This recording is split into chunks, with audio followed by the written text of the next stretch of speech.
In front of me is POCO M4, and today I would like to show you how you can change display refresh rate.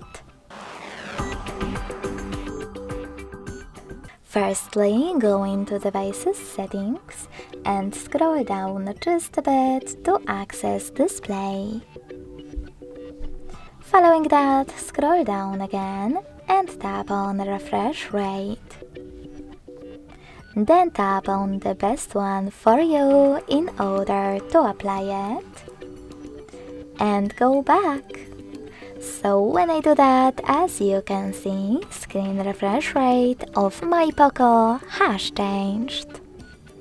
Thanks so much for watching. If you enjoyed this video, don't forget to leave a like, comment and subscribe.